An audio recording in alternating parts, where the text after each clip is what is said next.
बिस्मिल्लाहिर्रहमानिर्रहीम। अस्सलाम वालेकुम। उर्दू कहानी वर्ल्ड चैनल में खुश आमदीद। आप सब लोगों से गुजारिश है कि चैनल को सब्सक्राइब करें और घंटी के निशान को प्रेस करें ताकि आने वाली तमाम वीडियोस की नोटिफिकेशंस आपको फ़ौरन से मिल सकें। तो चलिए शुरू करते हैं कहानी काला जादू। जिस्म में सनसनी फैलाती और रगों में खून मुंजमद करती एक होलनाक दिलगरिफ्ता कहानी। ये उन दिनों का वाक़या है जब हमारे घर पर काले जादू का साया था। काला जादू, ये लफ्ज़ कहने और सुनने में तो बहुत आसान है, मगर इस लफ्ज़ की वुसअत और हकीकत पर जब संजीदगी से गौर किया जाए तो जहन पर दहशत व खौफ मुसल्लत हो जाता है और इस काम के लिए बड़ा दिल कुर्ता चाहिए होता है। इससे पहले कि मैं अपनी कहानी गोशे गुजार करूँ, मेरा तारुफ लाजमी है। मेरा नाम वकास है और मैं उन दिनों इंटर क्लास का स्टूडेंट था। आजकल तो मैं बैचलर के इम्तिहानात से भी फारिग हो चुका हूँ, यानी कि ये आज से तकरीबन 2 साल पहले का वाक़या है। और जिस मकान में ये वाक़या पेश आया वो मकान भी अब हम छोड़ चुके हैं और मकान छोड़ने से पहले हमने वहाँ से उसका असर भी ज़ायल कर दिया था। इस कदर ख़तरनाक जादू का असर किस तरह ज़ायल हुआ, जो कि मेरे ख्याल में उस वक्त मुझे किसी के बस की बात नज़र नहीं आ रही थी। एक बात जो बहुत मशहूर है कि इंसान जहाँ भी रहता है, जब वहाँ से चला जाता है तो उसके जाने के बाद भी इंसान के असरात, ख्वाह वो अच्छे हों या बुरे, उस जगह पर नक्श हो जाते हैं जहाँ वो पहले रहता था। और ये मशहूर बात इस कहानी में सच बल्कि 100% सच मिलेगी। आज से तकरीबन 2 साल पहले की ये उस वक्त की बात है जब मेरे फर्स्ट ईयर के सेकंड टर्म इम्तिहानात होने वाले थे। मैं इम्तिहानात की तैयारियों में मसरूफ़ था कि अचानक इत्तला आई कि गाँव में हमारे एक अंकल हैं जो कि हमारे बहुत करीबी रिश्तेदार थे। उनकी मौत हार्ट अटैक की वजह से हो गई है। उनकी अचानक मौत से घर वालों के साथ मुझे भी गहरा दिली सदमा पहुंचा, क्योंकि जब एक हंसता खेलता इंसान जो कुछ देर पहले हम सब में मौजूद हो और अचानक इस तरह चल बसे तो और कुछ नहीं तो जहन को एक झटका ज़रूर लगता है। मगर मैं इम्तिहानों की मसरूफियत की वजह से नहीं जा सकता था। दिल तो मेरा बहुत चाह रहा था, मगर वालिद साहब के हुक्म के आगे किसी की नहीं चल सकती थी। वालिद साहब ने हुक्म जारी कर दिया कि वकास यहीं पर ही रहेगा, जबकि बाकी तमाम फैमिली मेम्बरान गांव जाएंगे।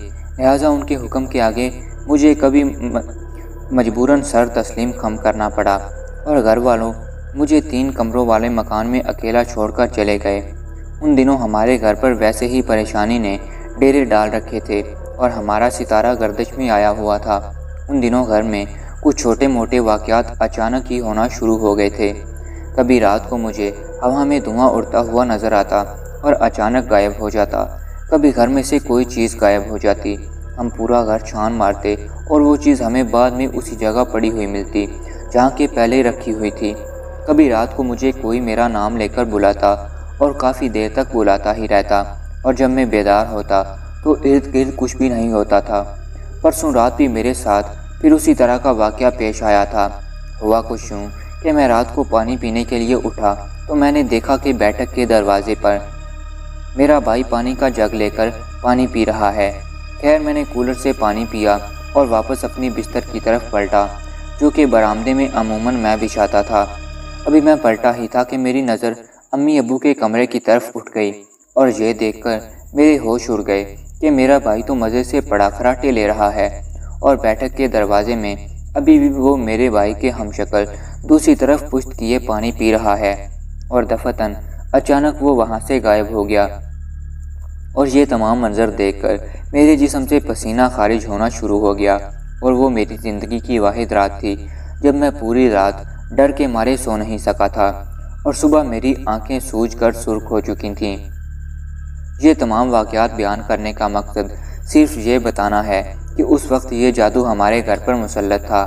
घर वाले मुझे अकेला छोड़कर गांव जा चुके थे। अभी सुबह के तकरीबन 10 बजे का वक्त होगा। खैर, तो मैं घर में अकेला था और शाम तक मैंने इधर उधर घूमकर और पढ़ाई करके अपना वक्त गुजार ही लिया। खाना खाने का तो मसला नहीं था। एक दोस्त के घर में मैंने ज़बरदस्ती घुसकर खाना खा लिया था। मेरी एक आदत ये भी है कि अगर घर में कोई ना हो तो किसी एक एतबार वाले दोस्त को अपने साथ ज़रूर ठहराता हूँ। इस तरह बंदा बोर होने से बच जाता है और सुबह दोनों में से कोई एक जल्दी जाकर दूसरे को जगा भी देता है। मगर उस दिन बदकिस्मती से मेरे किसी भी दोस्त को घर से इजाज़त ना मिल सकी और मैं अकेला ही रह गया। رات کے تقریباً 9 بج چکے تھے جب میں باہر سے گھر واپس آیا۔ میں کچھ دیر تو ٹی وی دیکھتا رہا اور پھر سونے کی تیاری کرنے لگا۔ اندرونی کمرے کی لائٹ میں نے بجھا دی جبکہ صرف برآمدے کی لائٹ کو جلنے دیا۔ میں کچن سے پانی پی کر واپس آ رہا تھا کہ اچانک مجھے اپنے سامنے موجود چادر میں کچھ ہلچل سی محسوس ہوئی۔ یہ چادر تار کے اوپر لٹکی ہوئی تھی۔ یوں محسوس ہوتا تھا جیسے اس کے اندر کوئی چوہا گھس گیا ہو، اور پھر ایک لمحے بعد ہی چادر کو دیکھا تو وہ بالکل ساکت ہو چکی تھی۔ خیر میں اپنے کمرے میں آیا اور آ کر لیٹ گیا۔ سونے کی میں ویسے ہی کوشش کرتا رہا مگر نیند تھی کہ آنے کا نام نہیں لے رہی تھی، اور میں بستر پر پڑا کروٹیں ہی بدلتا رہا، اور آخر کافی دیر بعد میں نیند کی آغوش میں چلا گیا۔ رات کا نہ جانے کون سا پہر ہوگا کہ میری اچانک آنکھ کھل گئی۔ مجھے بہت سخت پیاس محسوس ہو رہی تھی۔ جب میں جاگا مجھے اچھی طرح یاد ہے کہ میں کمرے میں پلنگ کے اوپر لیٹا تھا، مگر اس وقت میں برآمدے میں موجود چارپائی پر پڑا ہوا تھا اور بالکل سیدھا لیٹا ہوا تھا۔ میں نے اٹھنے کی کوشش کی تو ناکام رہا۔ مجھے اپنے سینے پر بہت زیادہ وزن محسوس ہو رہا تھا، جیسے کہ آٹے کا پورا تھیلا میرے اوپر کسی نے لا کر رکھ دیا ہو۔ میں نے بولنے کی کوشش کی تو تب بھی ناکام رہا۔ میری زبان بالکل تالو سے چپکی ہوئی تھی۔ میں تو بہت گھبرا گیا کہ یہ کیا ہو رہا ہے کہ اچانک وہی چادر جو رات میں نے ہلتی ہوئی دیکھی تھی اس میں کچھ ہلچل سی پیدا ہوئی اور اچانک معدوم ہو گئی۔ برآمدے کا بلب خود بخود بجھ گیا اور پھر اچانک جل گیا، اور پھر تو ایک سلسلہ ہی شروع ہو گیا۔ کبھی لائٹ آن آف ہوتی تو کبھی دروازے اور کھڑکیاں زور زور سے بجنا شروع ہو جاتے، اور کبھی اچانک کوئی چیز نیچے آن گرتی اور پھر خود بخود اپنی جگہ سے اٹھ کر واپس چلی جاتی، جبکہ میں بڑا تھر تھر کانپتا رہا۔ وزن میری چھاتی پر اب بھی بدستور موجود تھا اور میری زبان بھی بند تھی۔ بڑی مشکل سے میں نے زور لگا کر اور کوشش کر کے آیت الکرسی پڑھنے کی کوشش کی۔ پھر آیت الکرسی کا پہلا لفظ اللہ کسی طرح میری زبان سے ادا ہو ہی گیا، اور اچانک ہی میرے سینے پر سارا بوجھ دور ہو گیا۔ میں نے بھی آیت الکرسی کو ادھورا چھوڑ دیا اور سیدھا بیٹھ کر اپنے حواس درست کرنے لگا کہ اچانک پھر چادر میں وہی ہلچل شروع ہو گئی۔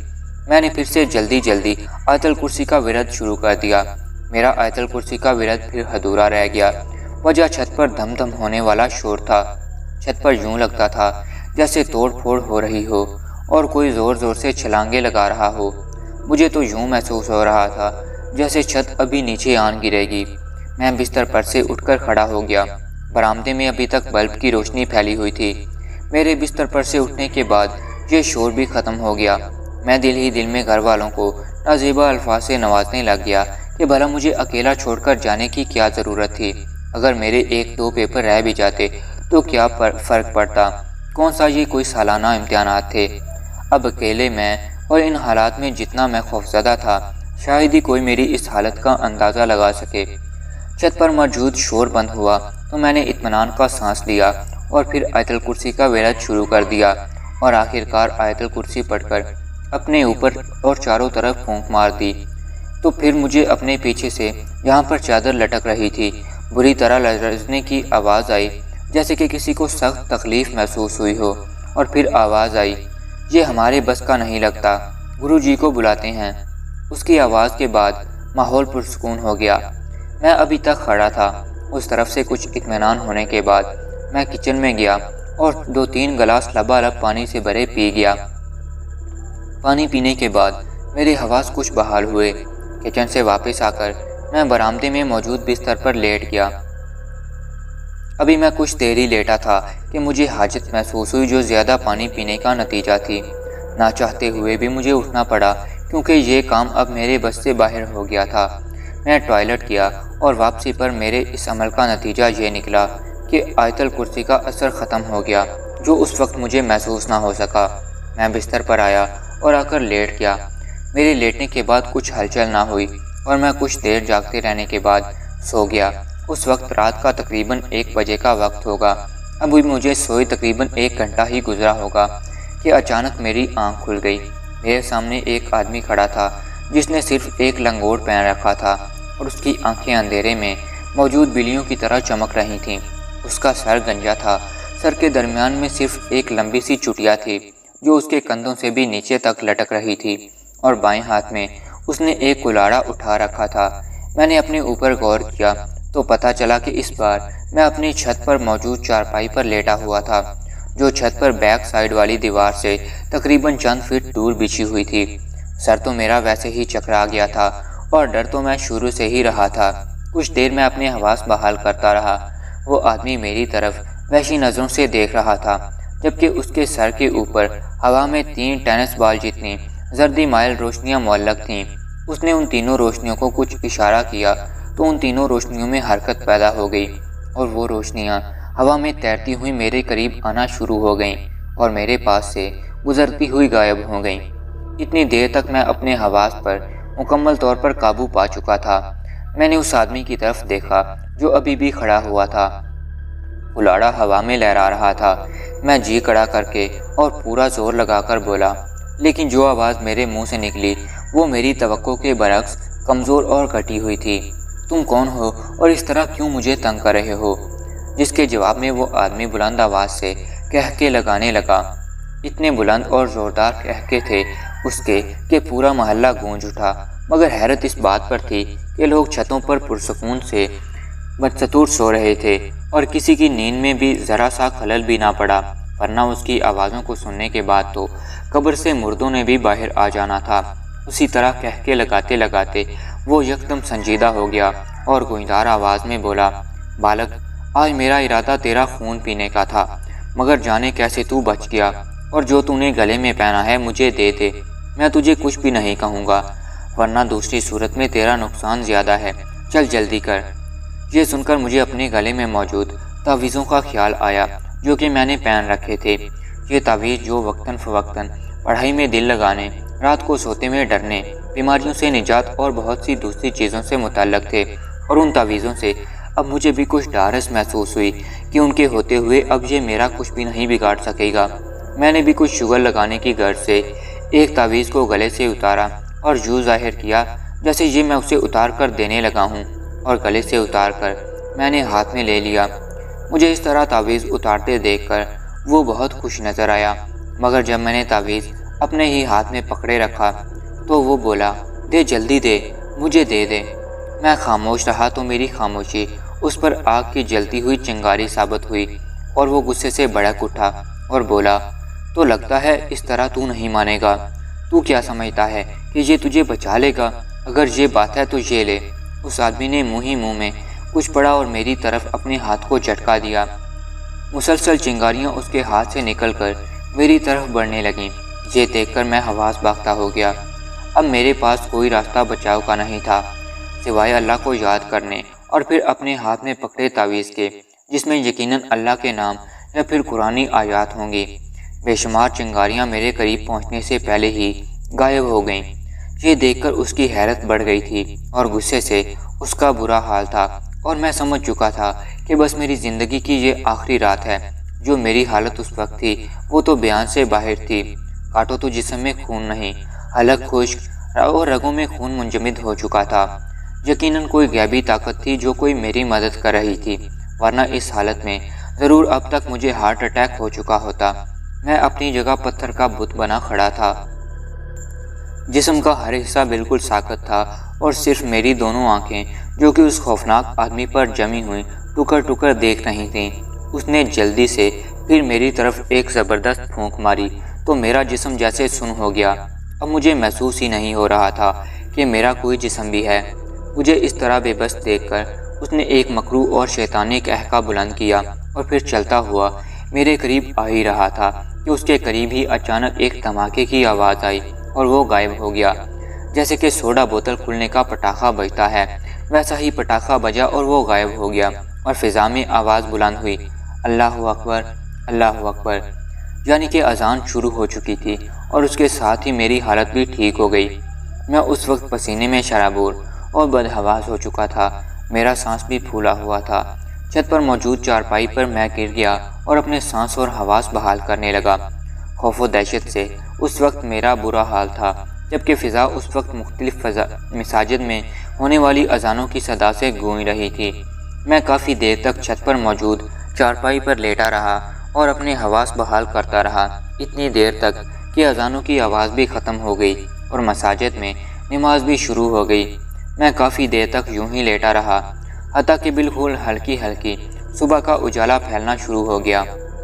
पर ये तमाम वाक़यात मुझे अब एक भयानक ख्वाब की तरह महसूस हो रहे थे। यूँ लगता था जैसे मैं छत पर ही सो गया था और कोई भयानक ख्वाब देखा था। लेकिन जिसने इस बात की तस्दीक कर दी कि ये सब ख्वाब नहीं हकीकत था, क्योंकि आखिरी वक्त में खौफ से मेरे हाथ से छूटकर तावीज़ नीचे गिर गया था। मैंने तावीज़ को उठाया और उस पर बोसा देकर अपने गले में पहन लिया। अभी तक सिर्फ सुबह का उजाला फैला था, सूरज तुलू नहीं हुआ था, यानी अभी भी नमाज का वक्त था। मैं जल्दी से उठा और थके थके कदमों से नीचे आया। नीचे आकर वज़ू किया और जाए नमाज लेकर छत पर आ गया और खुदा के हज़ूर सजदा रेज़ हो गया और अपनी गलती की माफ़ी मांगी, क्योंकि अपने ऊपर मुश्किल वक्त ने मुझे इतना बदहवास कर दिया था कि मैं खुदा को भी ना याद कर सका। काफ़ी देर तक मैं दुआ मांगता रहा और अपनी गलती पर नदामत का इजहार करता रहा, हत्ता कि सूरज निकल आया। मैंने जल्दी से जाए नमाज को समेटा और नीचे आ गया।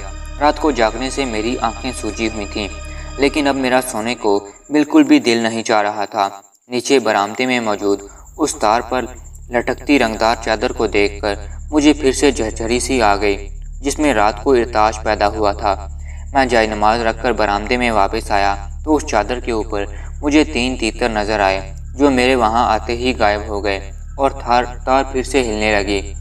यानी अभी भी कुछ यहाँ पर मौजूद था, मगर अब की बार मैंने गलती नहीं की और जल्दी से आयतल कुर्सी पढ़कर अपने ऊपर और फिर चारों तरफ फूंक मार दी।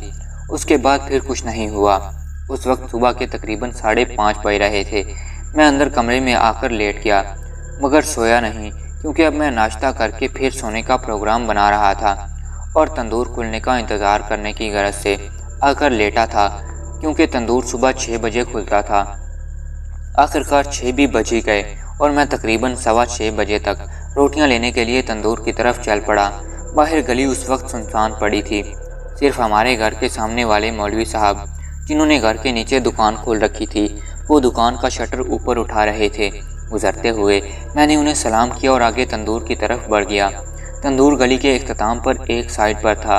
मैं जब तंदूर पर पहुंचा तो भोला पहलवान, जिसका कि ये तंदूर था, एक आदमी से बहस करने में मसरूफ़ था।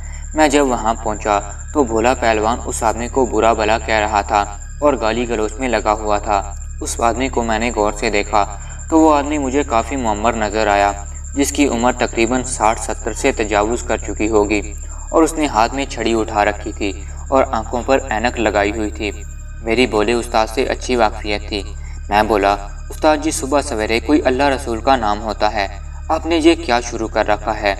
अब बोले उस्ताद की तवज्जो उस बूढ़े से हट गई और वो रोटियों वाली सलाख से रोटियां निकालते हुए बोला, यार ये देखो, सुबह सवेरे पता नहीं कहाँ से मुंह उठा के आ जाते हैं। पैसे हैं नहीं इसके पास और मुझसे इसने 2 रोटियां लगवा ली हैं।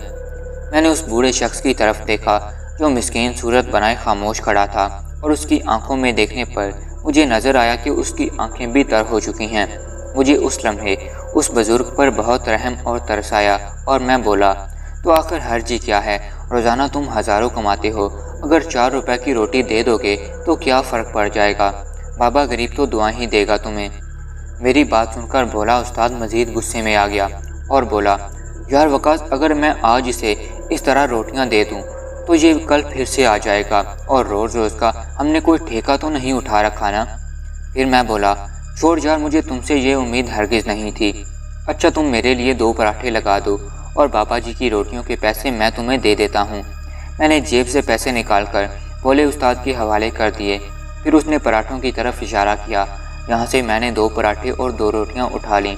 रोटियाँ मैंने बाबा जी को दे दीं और अपने पराठे लेकर तंदूर से बाहर आ गया। अभी मैं गली में मुड़ा ही था कि मुझे पीछे से किसी ने आवाज़ दी, ठहरो। मैंने पीछे मुड़कर देखा तो वही बाबा जी खड़े थे। मैं खड़ा हो गया। बाबा जी छड़ी को टेकते हुए मेरे पास आए और बोले, बेटा अब बुरा ना मानो तो एक बात कहूँ? मैं बोला, जी ज़रूर कहिए।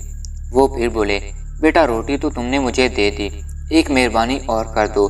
बेटा ये रोटी तो है मगर सालन नहीं है, और सालन के बगैर मैं रोटी खा नहीं सकता। उस लम्हे मुझे भोले उस्ताद की बात ही सही नज़र आई कि किसी को उंगली पकड़ा तो वो पूरा हाथ ही पकड़ लेता है।